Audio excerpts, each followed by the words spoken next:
10 बरस की तैयबा की सिस्कियां पाकिस्तान के सबसे बड़े मुंसिफ के दर पर पहुंच गईं। Chief justice of Pakistan justice Saqib Nisar ने कमसिन बच्ची की चीखें सुन ली। रातों रात होने वाले राजीनामे का नोटिस ले लिया। 24 घंटों में रिपोर्ट जमा कराई जाए, इस्लामाबाद हाई कोर्ट के रजिस्ट्रार को हुक्म दे दिया। जियो न्यूज की खबर पर आला अदलिया हरकत में आ गई। तैयबा के जिस्म के जख्मों और रूह के घाव पर इंसाफ का मरहम रखे जाने की उम्मीदें।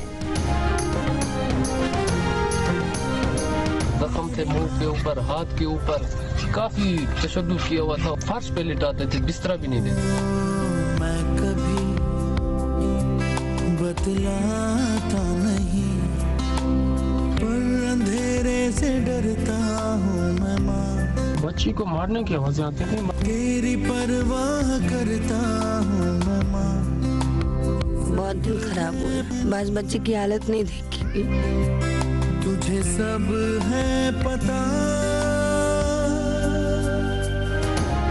तैयबा स्टील का चमचा मुंह पर लगने से रोती थी, जलने की तकलीफ से चीखती थी। पूरा मोहल्ला सुनता था, शायद बेबस था। एडिशनल सेशन जज का दरवाजा खटखटाया, लेकिन कोई जवाब न आया। सजा के तौर पर भूखा रखा जाता तो पड़ोसी खाना खिलाते। सख्त सर्दी में ठंडा फर्श बिस्तर बन जाता। मोहल्ले वाले बच्ची को अपने घर में रखने को तैयार थे, मगर जवाब में इनकार मिलता। मीडिया ने आवाज उठाई तो पड़ोसी भी राजा खुरम और उनकी बीवी के खिलाफ बोल पड़े।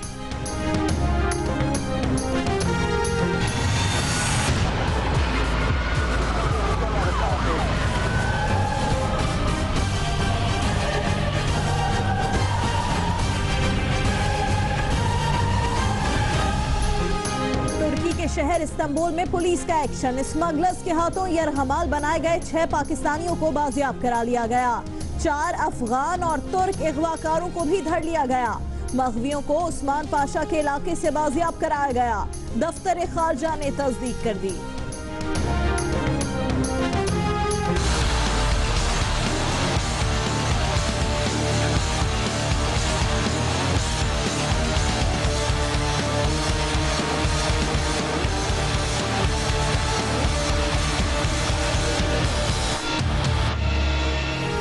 इंसाफ वो नहीं जो आपका मौकिल इमरान खान कहे। इंसाफ अदालत में आने वाले शवाहिद की बुनियाद पर होगा। तहरीक इंसाफ के वकील के दलाइल पर जस्टिस एजाजुल हसन के रिमार्क्स।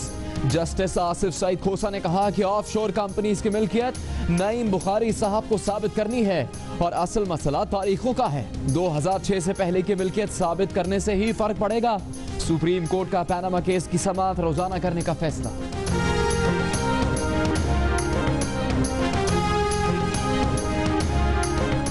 12 मिलियन दिरहम की रकम 2 दहाइयों तक कहाँ रही? 1980 से 1997 तक नवाज शरीफ क्या करते रहे?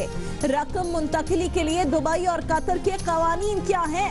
बताया जाए पैसा बच्चों के कारोबार में कैसे लगा? पैनामा केस की समाअत में सुप्रीम कोर्ट के सवालात। नवाज शरीफ के ओहदों से मुतालिक तफसीलात कल पेश करने का हुक्म।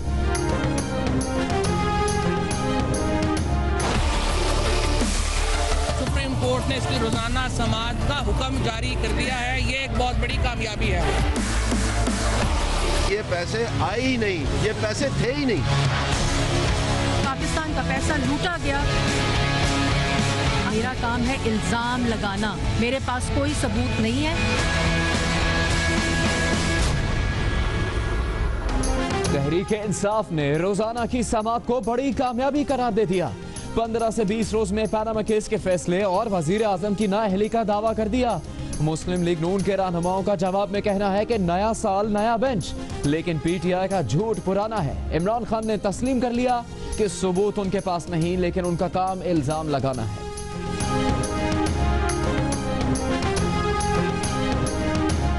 कराची में 19,000 से ज्यादा शहरियों से बंदूक की नोक पर मोबाइल फोन छीन लिए गए। 22,000 से ज्यादा मोटरसाइकिलें उठा ली गईं। लुटेरों की नजर में गाड़ियों की डिमांड कम हो गई। 2016 में स्ट्रीट क्राइम 38% बढ़ गए। सीपीएलसी ने कच्चा चट्टा खोल दिया। कानून के मुहाफिजों की आंखें कब खुलेंगी? ये जो आपकी मैनेजमेंट लगाई हुई है, ये जो मिनिस्ट्री बोल रही है, ये फेल होंगे, ये नहीं कर सकेंगे। एंड रिजल्ट उस सबका यह हुआ है कि ड्रिल बंद हो गई है, 18 महीने से बंद हो गई है, हमें लाकर वहां पे खड़ा कर दिया गया है। या सारी कौम कहेगी जी खुदा दा वास्ता मुफ्त भी कोई ले जाता है तो ले जाओ। दो सगे भाई, दो मुखालिफ जमातों के रहनुमा, नून लीग के मोहम्मद जुबैर और तहरीक इंसाफ के असद उमर में टाकरा। पाकिस्तान स्टील के मामले पर दोनों में खिटपिट। हुसैन नवाज को पाकिस्तान स्टील का चेयरमैन लगाया जाए, वो स्टील का कारोबार बेहतर जानता है। कौमी असेंबली की कायमा कमेटी में असद उमर का चुटकला, सियासी बात ना करें, मोहम्मद जुबैर ने टोक दिया। मदाखलत ना करें, जाना है तो उठकर चले जाएं, छोटे भाई असद उमर का जवाब।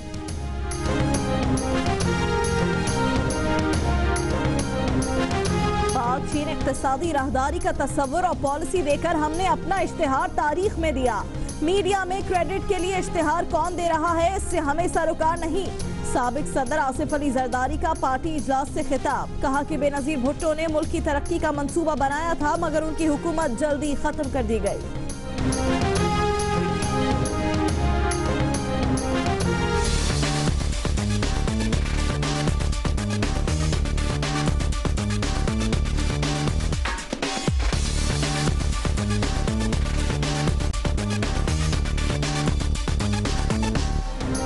शाहराहों पर बर्फ की हुक्मरानी, शहरों में बर्फानी हवाओं का राज, गाड़ी स्लिप हो सकती है, एहतियात कीजिए। कागान से आगे ना जाएं, बर्फबारी का मजा लेने वालों को कागान में ही रोक लिया गया। नथिया गली से अयूबिया जाने वाली सड़क बर्फबारी के बायस बंद। गिलगित बल्तिस्तान के मुख्तलिफ इलाकों का जमीनी राबिता टूट गया। सर्दी बढ़ने से लकड़ियों और अंगीठियों की कीमतों को पर लग गए।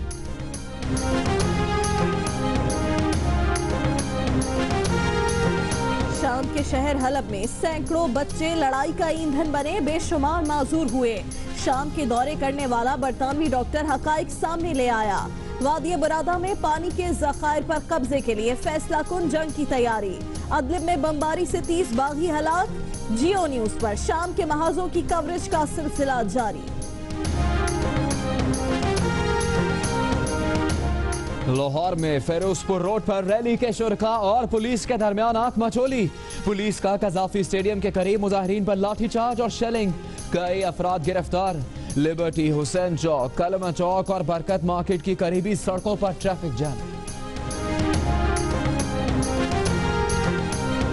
साबिक गवर्नर पंजाब सलमान तासीर की 6ठी बरसी पर लाहौर के इलाके डिफेंस में शमें रोशन की गईं।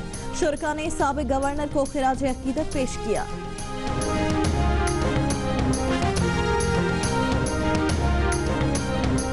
एग्जैक्ट केस की तहकीकात, तफ्तीशी अफसर की बीमारी की वजह से मुतासिर हुई। खानदानी एनकालिया केस का सारा रिकॉर्ड साबिका दौर हुकूमत में जाया कर दिया गया। 2008 में केस की तफ्तीश भी रोक दी गई। वजारत दाखिला का कहना है कि दोनों स्कैंडल्स की तहकीकात के लिए वजीर दाखिला की हिदायत पर FIA ने कमेटीज बना दी।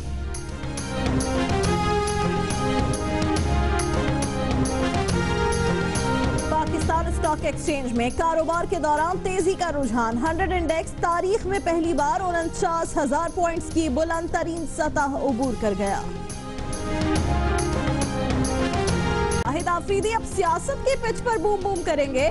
मद्दाहों के नाम नया वीडियो पैगाम जारी कर दिया। पाक चीन इक्तिसादी राहदारी से गुर्बत दूर होने की उम्मीद का इजहार। दोस्तों और दुश्मनों को पहचानने की तलकीन। क्रिकेट का कोई जिक्र नहीं, परस्तारों के जहनों में नए सवालात।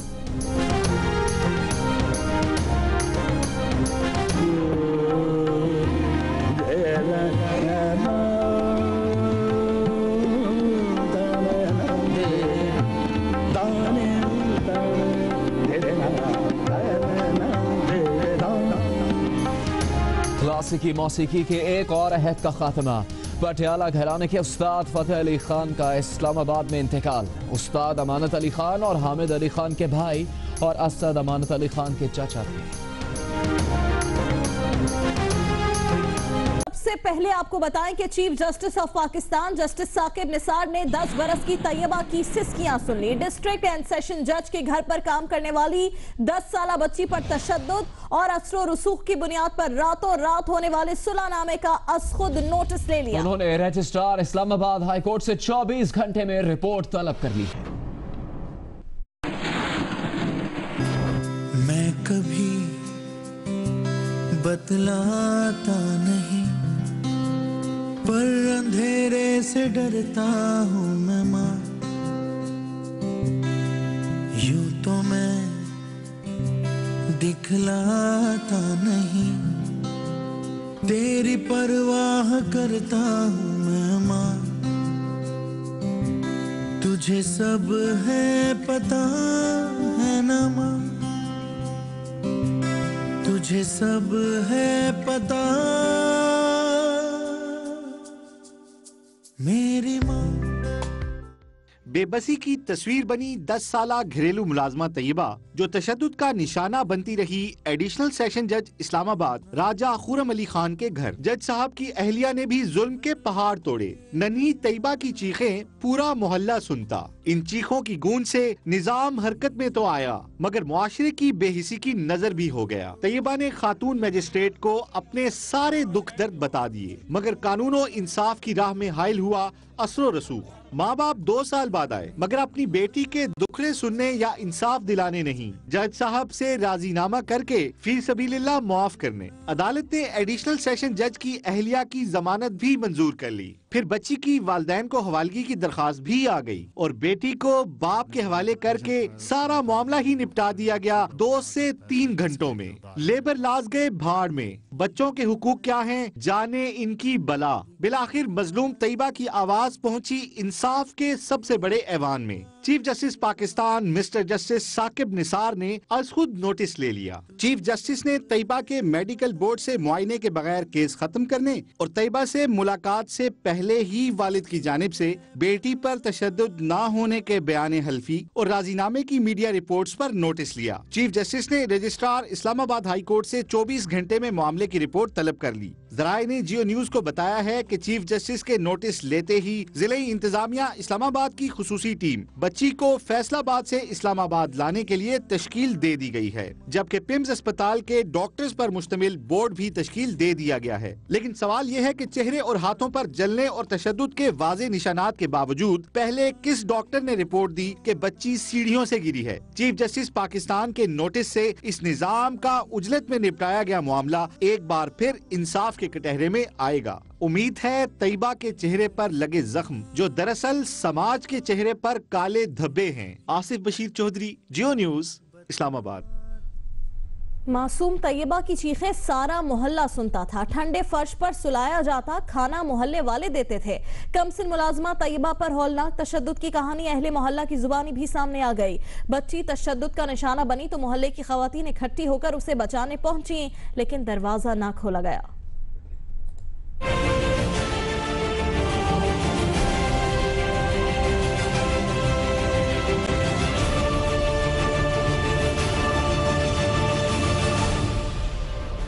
कमसिन तैयबा को एक नहीं कई तरह की सजा मिलती थी। भूखा भी रखा जाता था, पड़ोसी खाना खिलाते, बीमार पड़ने पर दवा भी देते। जब उसे वहशियाना तशद्दुद का निशाना बनाया जाता तो कमसिन की चीखें पूरा मोहल्ला सुनता। एक बार जब तैयबा पर तशद्दुद की इंतहा हो गई, चीखों की आवाजें मामूल से ज्यादा बुलंद हुई तो मोहल्ले की खवातीन इकट्ठा होकर घर के बाहर पहुँची, लेकिन दरवाजा न खोला गया। क्या होता था उसके साथ? जख्म कितने होते थे उसको? जख्म तो उसके जो आखिर में मुझे किसी दोस्त ने बताया जो उनका करीबी था ना, उसी ने बताया कि उसको इधर जख्म थे, मुंह के ऊपर, हाथ के ऊपर काफी तशद्दुद किया हुआ था। और ये भी बता रहे थे कि रात को जो है ना उसको जो है ना फर्श पे लिटाते थे, बिस्तरा भी नहीं देते थे। इस सर्दी में भी, यानी वो सर्दी बाहर अंदर कमरे में उसको कुछ भी नहीं देते, रजाई वगैरह। इधर किसी ने देखा था ना तो उसने फिर इधर माले में जो है ना इकट्ठे हो गए थे, तो फिर उन लोगों ने इनका दरवाजा भी खटखटाया कि आप बच्ची हमें दे दे। तो उन लोगों ने बच्ची इनको नहीं दी, तो फिर ये ह्यूमन राइट्स वाले आए। बच्ची को मारने की आवाज़ें आती थी, बस ये बच्ची कहती थी कि मुझे मारते हैं, मुझे खाना भी सही तरीके से नहीं देते हैं। रोने की आवाज़ें आई हैं, बहुत से लोग भाग के गए हैं, अंदर से रोने की आवाज़ें आई हैं। तैयबा ज्यादातर खामोश और उदास रहती, घर से बहुत कम निकलती और कभी कभार जब बाहर आती तो अपना दुख आसपास के घरों के गार्ड्स के साथ बांटती। बच्ची इधर काफ़ी दिन हमारे साथ आती जाती है, इधर हमें बताती थी कि 5000 रुपये देते हैं, तो कुछ हमारे वालिदैन का इनके ऊपर कोई कर्जा है तो वो उतारें। तैयबा दुखों से चूर थी तो अहले मोहल्ला बेबस। ज्यादा देर ये जुल्म देखा ना गया तो किसी ने कमसिन की तस्वीर बनाकर उस पर टूटने वाले जुल्म की दास्तान दुनिया को दिखा दी। कैमरामैन शब्बीर डार के साथ नौशीन यूसुफ, जियो न्यूज़, इस्लामाबाद। घरेलू मुलाजमा पर मुबैना तशद्दुद के मामले में एक नहीं कई मोड़ आए। बयान हलफी जमा होने की देर थी कि एक अदालत ने जज की अहलिया की जमानत मंजूर कर ली और दूसरी ने बच्ची वालिदैन के हवाले कर दी। राजीनामे की तस्दीक नहीं करवाई गई। देखिए अवैस यूसुफजई की रिपोर्ट।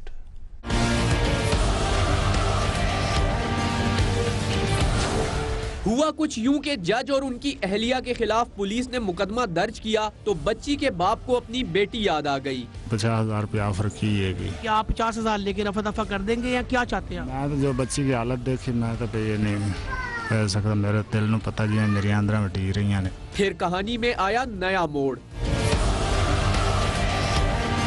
बच्ची का वालिद अचानक जड़ावाला में अपने घर से गायब हो गया। जो कहता था कि उसके पास इस्लामाबाद आने का किराया नहीं, वो न सिर्फ इस्लामाबाद आन पहुंचा बल्कि बच्ची हवालगी के लिए वकील भी कर लिया। एक और मोड़ उस वक्त आया जब बच्ची के बाप ने अपनी बेटी से मिले बगैर जज साहब और उनकी अहलिया से राजीनामा कर लिया। बाप ने मुकदमे को बेबुनियाद करार दे दिया और साथ ही जज साहब और उनकी अहलिया को फी सबीलिल्लाह माफ भी कर दिया। यानी मुकदमा अगर गलत था तो माफी किस बात की? ये बात तो वाज़ेह है कि तशद्दुद हुआ है, बाद में राजीनामा हो गया। लेकिन अगर एक शख्स एक 10 साला बच्ची के साथ इंसाफ नहीं कर सकता, एक 10 साला बच्ची के ऊपर जुल्म करता है, तो उसकी अदालत में आए हुए साइलिन के साथ वो इंसाफ कैसे करेगा? फिर इस कहानी में एक मोड़ और आया। राजीनामे का बयाने हल्फी अदालत में जमा हुआ तो साथ ही हंगामी बुनियादों पर जमानत का केस अदालती काज लिस्ट में हाथ से लिखकर शामिल कर दिया गया। जज की अहलिया माहीन जफर की 30,000 रुपए के मचलकों पर जमानत मंजूर कर ली गई। दूसरी अदालत ने क्राइसिस सेंटर से बच्ची को तलब करके वालिदैन के हवाले कर दिया। न पुलिस से तफ्तीश में पेशरफ्त का पूछा, न दौरान समात मुलजिम को खुली अदालत में तलब करके राजीनामे की तस्दीक कराई। और तो और मीडिया को अदालत से निकालने की भी कोशिश की गई और बच्ची के बाप को अदालत के पिछले दरवाजे से बाहर निकाला गया ताकि मीडिया उस तक ना पहुंच सके। 10 साल की बच्ची से अगर घरेलू मुशक्कत ली जा रही है तो फिर पाकिस्तान के अंदर ताज़ीरात पाकिस्तान में भी है और एक अलग से कानून भी बना हुआ है चाइल्ड लेबर का, तो वो दफा कहाँ है? और चाइल्ड लेबर की अगर दफा लगाई जाती तो वो नॉन कंपाउंडेबल है, उसमें राजीनामा ही नहीं हो सकता। केस का एक पहलू और भी है। Chief justice Islamabad high court के हुक्म पर जज के खिलाफ होने वाली महकमाना इंक्वायरी हुई जिसे मंजर आम पर न लाया गया। अब चीफ जस्टिस पाकिस्तान के खुद नोटिस के बाद बहुत सी गुत्थियां सुलझने का इम्कान है। अवैस यूसुफजई, जियो न्यूज़, इस्लामाबाद। तैयबा वालिदैन के हमरा फैसलाबाद रवाना हुई थी जो अब तक फैसलाबाद नहीं पहुंची है। मजीद बता रहे हैं बच्ची के आबाई इलाके जड़ावाला से जियो न्यूज़ के नुमाइंदे इरफानुल्लाह। जी, इस वक्त मैं 10 साला तैयबा के घर के बाहर मौजूद हूँ और यहाँ पे इस वक्त तो इतलात थी पहले ये थी कि तैयबा के वालिद जो है आज़म अपनी बच्ची को लेकर तो वापस फैसलाबाद में अपने आबाई घर जड़ावाला 380 गाबे में अपने घर पहुँचे हैं। लेकिन जब यहाँ पे हम लोग पहुँचे तो यहाँ पे वो मौजूद नहीं थे और अभी तक जो उनके अहले खाना है उनकी तरफ से यही बताया गया है कि मोहम्मद आज़म तैयबा के साथ फैसलाबाद नहीं पहुँचे हैं और अभी तक शायद वो इस्लामाबाद में ही कहीं पर मौजूद हैं। और इस हवाले से जब हमने उनके भाई यहाँ पे अल्लाह रिता के नाम उनका नाम है, उनसे हमारी बात हुई। उनका ये कहना था कि जो तैयबा के वालिद हैं आज़म उनका नाम है और वो जो है बेरोज़गार थे और उनका ये भी कहना था कि वो नशा करते हैं। ताहम अभी तक हम यहाँ पे काफ़ी देर से मौजूद हैं लेकिन तैयबा और उसके वो वालिद हैं वो अभी तक अपने आबाई घर में नहीं पहुँचे हैं। अभी बात करेंगे पनामा केस की समाअत की जिसमें अदालत ने सवाल उठाया कि लंदन में फ्लैट की खरीदारी के लिए पैसा दुबई से कतर और फिर लंदन कब और कैसे गया। अदालत ने वजीर आजम के वकील को हिदायत की है कि तहरीरी तौर पर बताएं वजीर आजम नवाज शरीफ कब किस अवामी ओहदे पर रहे। मफादात के टकराव के इल्जाम भी लगाए गए हैं। पनामा केस की समाअत अब रोजाना की बुनियाद पर होगी।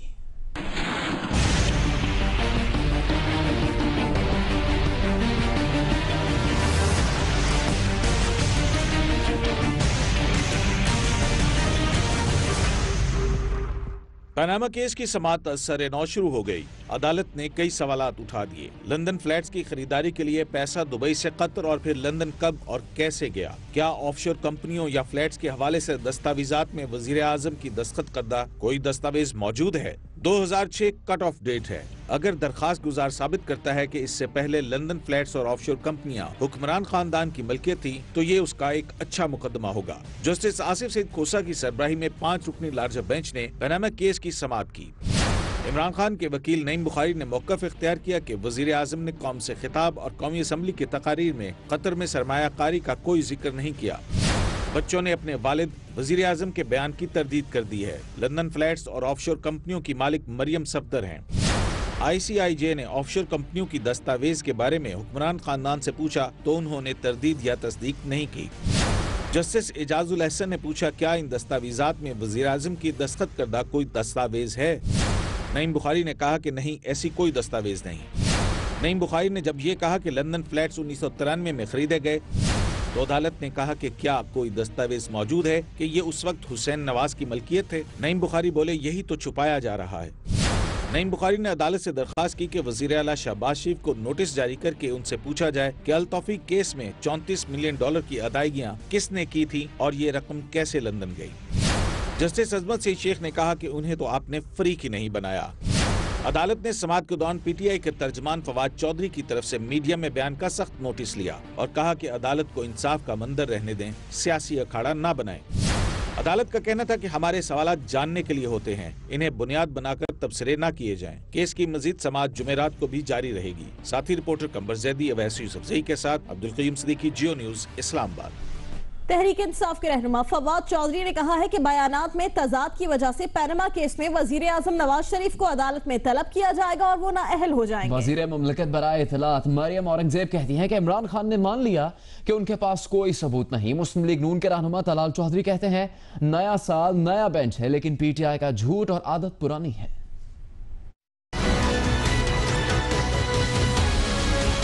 डे टू डे समाअत होगी, मामला अगले इंशाल्लाह 15-20 दिनों में, महीने में निबट जाएगा। प्राइम मिनिस्टर साहब जो है वो डिस्क्वालीफाई होंगे। मुझे फैसला कर लें कि उन्होंने हमसे इस पिच पे मैच खेलना है। मुझे पाकिस्तान तहरीक इंसाफ कंफ्यूज लोगों की जमात नजर आती है। साल भी नया है, बेंच भी नया है, लेकिन PTI का झूठ पुराना है। नवाज शरीफ से हटकर अब टारगेट मरियम नवाज साहिबा है। आज अदालत में क्या कहते हैं, फिर से यू टर्न, बेहतरीन आज कलाबाजी मारी, अपना सबूत दिया कलाबाजी खान होने का। आज फिर से बिल्कुल उसी तरह जिससे माजी के जुडिशल कमीशन में किया उन्होंने। आज कहते हैं जी हमारा काम तो सिर्फ इल्जाम लगाना है, हमारा काम तो है नहीं सबूत देना। उस बात को एडमिट किया कि मेरा काम है इल्जाम लगाना, हमारे पास सबूत नहीं है। अभी आपको यह अहम खबर दें, तुर्की के शहर इस्तांबुल में पुलिस ने एक्शन किया। स्मगलर्स के हाथों यह कमाल बनाए गए, 6 पाकिस्तानियों को बाजियाब करवा लिया गया, 4 अफगान और तुर्क अगवाकारों को भी धर लिया गया। मगवियों को उस्मान पाशा के इलाके से बाजियाब कराया गया है। दफ्तर खारजा ने इस बात की तस्दीक की है। गुजरांवाला के रिहायशी 4 नौजवान एजेंट्स के झांसे में आकर यूनान जाने के लिए निकले थे। इन्हें मुबैना तौर पर मुश्तबा कुर्द अगवाकारों ने अगवा कर लिया और उनके अहले खाना से $20,000 फी कस तावान का मुतालबा किया। मामला सामने आने पर दफ्तर खारजा ने नोटिस लिया और तुर्क हुकाम से राबिता किया। तुर्क पुलिस ने इस्तांबुल के इलाके उस्मान पाशा से इंसानी स्मगलर्स की कैद से 6 पाकिस्तानियों को बाजियाब करवा लिया। बाजियाब होने वालों में फजल अमीन, आदिल अहमद, मोहम्मद जीशान, आबिद, उस्मान अली और अशबर अहमद शामिल हैं। दफ्तर खारजा से जारी बयान में यह भी कहा गया है कि पाकिस्तानियों को बाजियाब कराने और भरपूर ताउन पर तुर्क हुकूमत के शुक्रगुजार हैं। तुर्की से नौजवानों की बाजियाबी की इतला गुजरांवाला पहुंची तो अहले खाना खुशी से निहाल हो गए। खुशी के आंसू छलके और चेहरे खिल उठे। तुर्की में यरगमाल गोजावाला के 4 नौजवानों की बाजियाबी की इत्तला मिलते ही उस्मान, आबिद, जीशान और आदिल के घरों में खुशी का समा है। वालिदैन खुदा का शुक्र अदा कर रहे हैं और मिठाई तकसीम की जा रही है। मगवी नौजवानों के अहले खाना ने तुर्की और पाकिस्तान की हुकूमतों और मीडिया का शुक्रिया अदा किया। बहुत बुरी फीलिंग्स थी, बस यही दुआ करते थे कि अल्लाह ताला उसे बख्श दे, अल्लाह ताला उसे जिंदगी दे दे, उसे सेहत दे दे, बस यही दुआ करते थे। नींद नहीं आती थी, कुछ खाया पिया नहीं जाता था। आज काफी दिन हो गए हैं जब से ये बात शुरू हुई है, इस घर में ना कुछ पका है ना कुछ खाया गया है। मैं तो बहुत खुश हाँ, हमारे बच्चे जो हैं जिंदा बच गए हैं। ते मियाँ नवाज शरीफ का भी शुक्रिया, मियाँ शहबाज शरीफ का भी शुक्रिया, जियो का भी शुक्रिया, सब मीडिया का शुक्रिया, तुर्की हुकूमत का भी शुक्रिया। ਅਸੀਂ बड़े बड़े खुश आए हूं। अल्लाह उन्होंने जिंदगी तंदुरुस्ती देवे। शहबाज शरीफ जिंदाबाद, शहबाज शरीफ जिंदाबाद।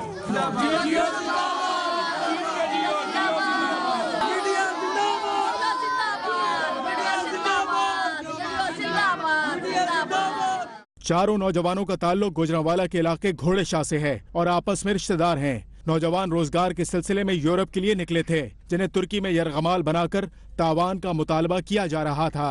तशद्दुद की फुटेज मंजर आम पर आने के बाद तुर्क हुकाम से राब्ता किया गया और तुर्क हुकूमत ने ऑपरेशन करके मग़वियों को बाजियाब करा लिया। कायमा कमेटी के इजलास में सगे भाइयों में किस बात पर लड़ाई हुई? शाहिद आफरीदी को अहम सियासी उमूर पर इजहार ख्याल का ख्याल क्यों आया? और ऑस्ट्रेलिया की क्रिकेट टीम आखिर चाहती क्या है? देखिए बस 2 मिनट बाद। केस की समाअत के दौरान मीडिया टॉक की दौड़ में पाकिस्तान तहरीक इंसाफ के ही 2 तर्जुमान आपस में उलझ पड़े। फवाद चौधरी ने मीडिया टॉक शुरू कर दी तो नईमुल हक बोले कि मेरा इंतजार तो कर लेते, मैं काफी देर से खड़ा हूँ। हाँ जी, रेडी है। पनामा केस की समाअत के दौरान मीडिया का हीरो बनने की दौड़ बुध को भी देखी गई। समाअत में वक्फे के दौरान फवाद चौधरी मीडिया से बात करने के लिए रोस्ट्रम पर पहुंचे तो पीछे पीछे नईमुल हक भी दौड़ते चले आए, मगर तब तक फवाद चौधरी मीडिया टॉक शुरू कर चुके थे। ये देखा तो नईमुल हक फवाद चौधरी पर बरहम हो गए। शिकवा किया कि मेरा इंतजार तो कर लेते। इस पर फवाद चौधरी ने कहा कि ये दुरुस्त नहीं है, मैं काफ़ी देर से खड़ा हूँ। इससे पहले के बाद मजीद आगे बढ़ती बाबर अवान ने दोनों रहनुमाओं को चुप करा दिया। अगर कुछ याद हो तो ऐसा ही एक वाकया दोनों सियासी कज़न्स यानी इमरान खान और ताहिरुल कादरी के पार्टी रहनुमाओं के दरमियान पहले भी पेश आ चुका है। तब आमने सामने हुए थे पाकिस्तान अवामी तहरीक के खुर्रम नवाज गंडापुर और तहरीक इंसाफ के यही रहनुमा नईमुल हक। मामला उस वक्त भी प्रेस टॉक का था। तब भी समाअत के बाद जब नईमुल हक डाइस पर पहुंचे थे तो खुर्रम नवाज गंडापुर मीडिया से बात करना चाह रहे थे। ऐसे में नईमुल हक ने खुर्रम नवाज गंडापुर को इमरान खान के लिए जगह छोड़ने को कहा था और फिर हुई थी तू मैं।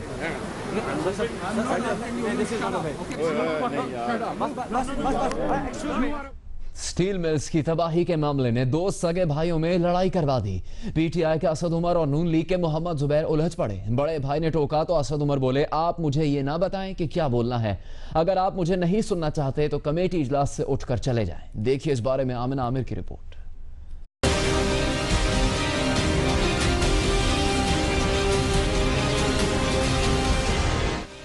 पाकिस्तान स्टील मिल्स 2001 से 2008 तक नाफे में थी। सियासी और मेरिट पमाल करके भर्तियां की गई। पहले स्टील मिल्स की निजकारी का कहा जाता रहा, फिर स्टील मिल्स को तबाह कर दिया गया। ये कहा असद उमर ने कौमी असेंबली की कायमा कमेटी सनत और पैदावार के इजलास की सदारत करते हुए। चेयरमैन निजकारी कमीशन मोहम्मद जुबैर ने अपने भाई असद उमर को वजारतें भी पेश की और कुछ गिला शिकवा भी किया। बोले ये बातें पहले भी कमेटी में कई बार की जा चुकी हैं, आप दुहरा क्यों रहे हैं। मोहम्मद जुबैर जब बोलते ही चले गए तो असद उमर ने कहा, मैं कमेटी इजलास की सदारत कर रहा हूँ, मुझे क्या बोलना है ये न बताएं। स्टील मिल्स की तबाही का मामला बार बार उठाऊंगा, आपने नहीं सुनना तो उठकर चले जाएं। ये जो आपकी मैनेजमेंट लगाई हुई है, ये जो मिनिस्ट्री बोल रही है, ये फेल होंगे, ये नहीं कर सकेंगे।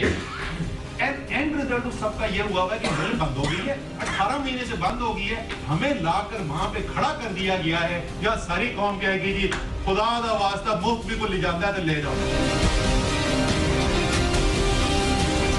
चेयरमैन निजकारी कमीशन मोहम्मद जुबैर ने कहा कि स्टील मिल्स को तवील मुद्दती लीज पर देने की तजवीज ज़ेरे गौर है, जिसकी मंजूरी काबीना से ली जाएगी। असद उमर ने कहा कि आपको फिर तजवीज दे रहा हूं कि स्टील मिल्स को हुसैन नवाज के सुपुर्द कर दें, वो स्टील मिल्स चलाने का ज्यादा तजर्बा रखते हैं। मोहम्मद जुबैर ने भाई को समझाया कि आपको पहले भी कहा था, ये सियासी और गलत बात है। हुकूमत ने कभी गलत बयानी से काम नहीं लिया, निजकारी की बजाय लीज ज्यादा बेहतर ऑप्शन है। 2 कंपनियां तैयार भी हैं। कायमा कमेटी के अक्सर अरकान ने राय दी कि मजीद नुकसान से बचने के लिए पाकिस्तान स्टील मिल्स को फौरन फरोख्त कर दिया जाए। आमना आमिर, जियो न्यूज़, इस्लामाबाद। अभी आपको बताएं कि वजीर दाखिला चौधरी निसार की हिदायत पर FIA ने एग्जैक्ट और खरानी एनकालिया केस की मजीद तहकीकात के लिए 2 कमेटीज तश्कील दे दी है। वजारत दाखिला के मुताबिक FIA के डिप्टी डायरेक्टर जमीर अहमद की सरबराही में कायम दोनों कमेटीज 4 अफसरान पर मुश्तमिल होंगी। कमेटीज के कयाम का मकसद इन 2 अहम मुकदमात की तफ्तीश को मंतकी अंजाम तक पहुंचाना और हकाइक की छानबीन है। वजारत दाखिला का कहना है कि 2008 में शुरू किए गए खनानी एनकालिया केस की तफ्तीश साबिका दौरे हुकूमत में नामालूम वजूहात की बिना पर रोक दी गई और इस केस का सारा रिकॉर्ड जाया कर दिया गया, जबकि एग्जैक्ट जारी डिग्री स्कैंडल में तफ्तीशी अफसर की बीमारी की वजह से मामले की तफ्तीश मुतासिर हुई। शाहिद आफरीदी कहीं सियासत में कदम तो नहीं रख रहे। सोशल मीडिया पर साबिक कप्तान ने मुल्की सियासत, बेरोजगारी पर काबू और मुस्तकबिल की पेशगोई की है। उन्होंने अपने पैगाम में क्या कहा, आपको दिखाते हैं। ये टाइम कुर्बानियों का नहीं है, ये टाइम तरक्की और कामयाबियों का है। तो पाकिस्तान ने ऑलरेडी बड़ी कुर्बानियां दी। अपने दोस्तों को और दुश्मनों को पहचानना चाहिए। सी पैक का जो पौधा इस मुल्क में लगा है, हम सब उससे बहुत ज़्यादा दुआएं हैं, बल्कि हम सब आवाम की दुआएं हैं कि जनरल कमर बाजवा साहब जो हमारे नए आर्मी चीफ हैं, वो इस चीज़ को कंटिन्यू करें ताकि ये मुल्क तरक्की और कामयाबी की तरफ जाते हुए हम सबको नजर आए। शाहिद आफरीदी को मुल्क में कम होती बेरोजगारी, सी पैक से पाकिस्तान का मुस्तकबिल काफी रोशन होता नजर आ रहा है। बेरोजगारी और गुर्बत के बारे में उन्होंने अपने ख्यालात का इजहार सोशल मीडिया पर इस तरह किया। सबसे जबरदस्त चीज जो हमारे मुल्क में हुई है, वो सी पैक का जो पौधा इस मुल्क में लगा है, हम सब उससे बहुत ज्यादा उम्मीद करते हैं कि इंशाल्लाह उसकी वजह से हमारा मुल्क तरक्कियों की तरफ जाएगा, बेरोजगारी खत्म होगी, क्राइम खत्म होगा। क्राइम कहाँ से बढ़ता है? जब बेरोजगारी होती है। शाहिद आफरीदी ने कहा कि साल 2016 गुज़िश्ता 25-30 सालों से बेहतर रहा। पाकिस्तान आर्मी और वजीर आजम पाकिस्तान की कोशिशों से ये मकाम हासिल हुआ। 2016 के हवाले से अगर बात की जाए तो लास्ट अगर आप देखें 25-30 साल, तो मेरे ख्याल में हमारा मुल्क बड़ी मुश्किलात में से गुजरा, इसलिए कि ये टाइम कुर्बानियों का नहीं है। जो मेन प्रॉब्लम था वो अमन के हवाले से था, इस मुल्क की सलामती के हवाले से था। उसमें मैं जनरल रईस शरीफ साहब को, उनकी पूरी कोर की टीम को और ख़ास तौर पे मियां नवाज शरीफ साहब को, इन सबको बहुत बहुत मुबारकबाद देना चाहूँगा कि उनकी वजह से ये 2016 का कंपेयर टू लास्ट 25-30 साल ये ज़्यादा बेहतर गुजरा। अभी आपको एक खबर दें कि सऊदी अरब में सितंबर 2015 में हरम शरीफ में होने वाले क्रेन हादसे की अदालत में समाअत हुई है। एक सऊदी अखबार के मुताबिक बिन लादेन ग्रुप के इंजीनियर ने अदालत में तस्लीम किया है कि हरम शरीफ में गिरने वाली क्रेन गैर कानूनी तौर पर काम कर रही थी। हादसे का शिकार क्रेन का लाइसेंस नहीं था। इसके अलावा बाज मजदूरों को क्रेन ऑपरेट करना भी नहीं आती। इस क्रेन हादसे में 110 अफराद जाँ बहक और 260 अफराद जख्मी हुए थे।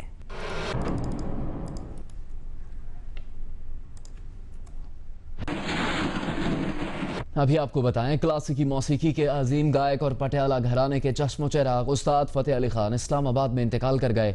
उनकी उम्र 90 बरस थी। अहले खाना के मुताबिक उस्ताद फतेह अली खान इस्लामाबाद में मुकीम थे, जहां आज खालिक हकीकी से जा मिले। मरहूम फेफड़ों के आर्जे में मुब्तला थे। उनकी मैयत आज शब इस्लामाबाद से लाहौर के इलाके रावी रोड करीम पाक लाई जाएगी। नमाज जनाजा और तदफीन जुमेरात को होगी। उस्ताद फतेह अली खान उस्ताद अमानत अली खान के छोटे और उस्ताद हामिद अली खान के बड़े भाई और असद अमानत अली खान के चाचा थे। कराची के फ्रेयर हॉल में मौलाना रूमी के अशार और उनके पैगाम को उजागर करते फनपारे सज गए हैं। इस नुमाइश का अहवाल बता रही हैं नादिया फैसल।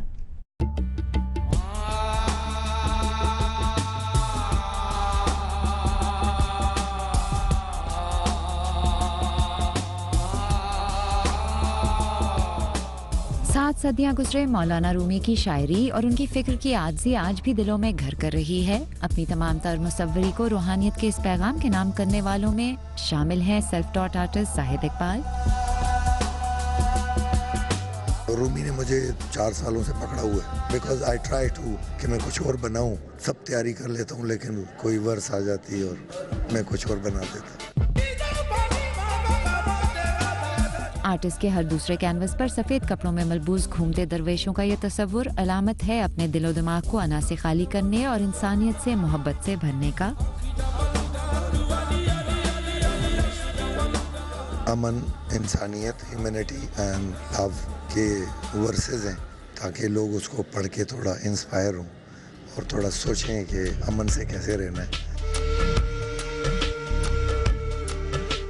रूमी के अशार की तर्जुमानी करती 80 के करीब ये पेंटिंग्स फ्रेयर हॉल की सातकेन आर्ट गैलरी में 8 जनवरी तक आवेजा रहेंगी। कैमरामैन अदनान अली के साथ नादिया फैसल, जियो न्यूज़ कराची।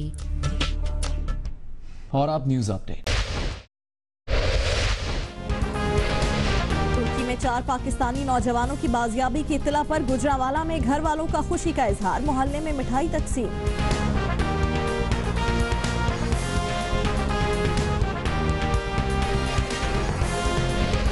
और लाहौर के लिबर्टी चौक में एहतजाज की वजह से लगाए गए कंटेनर्स हटा दिए गए। फिरोजपुर रोड पर ट्रैफिक बहाल।